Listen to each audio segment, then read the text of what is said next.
what is the specific degree you had to get, and were there any advantages or disadvantages from your point of view of getting to certain levels before moving into actual on-the-job training? So you don't actually do on-the-job training. I mean, all your training is done through the actual program. So when Okay. you from your X-ray program, like you're ready to rock and roll. You're going into your job, you know exactly how to do your job. The only training that you're technically doing on the job is just learning ability specifics. Like, say for a chest X-ray, they require these three views, as opposed to another facility that might just want the two views. But for the program itself, like I had said, I mean, at the time when I went 10 years ago, you could do a certificate or an associate's. I mean, I would have still been paid the same regardless, because you're coming out. And I mean, no one takes into consideration that I have a bachelor's and an associate's. I'm a registered technologist, and the person who's sitting next to me, who might have only went to a certificate program like 20 years ago, is also to a registered technologist. We both know how to do Interesting. the thing. I think the only Yeah. time a degree might come into play is, say, if you are looking to move up, say, into like management.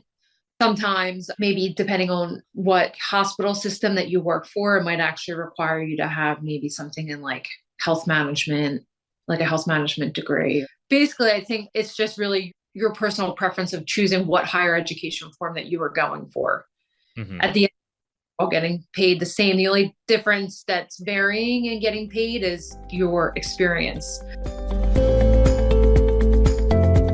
According to my professors, everyone is starting to kind of gravitate more towards the bachelor's, needing bachelor's for things. Hmm. You can have an associate's. If you're going to continue on with schoolwork and get other modalities, CT technologist is actually a pretty easy step after you have a bachelor's degree in radiologic technology. There's not a whole lot more clinicals.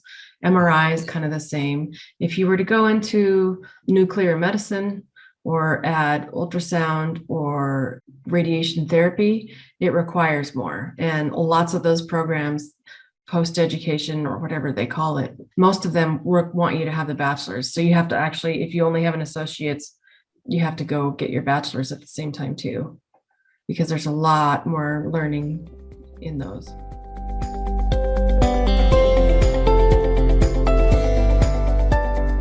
It doesn't really matter whether you do the certificate, associate, or bachelor's. As long as it's from an accredited program, you can sit for that same ARRT radiologic technology registry, which is what you need in order to work.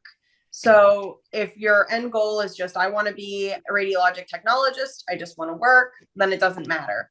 If you want your pay to be slightly higher, usually there's a small pay incentive to having one of the degrees, either associate or bachelor's. And if you want to advance in the field, I would say definitely be going for that bachelor's degree.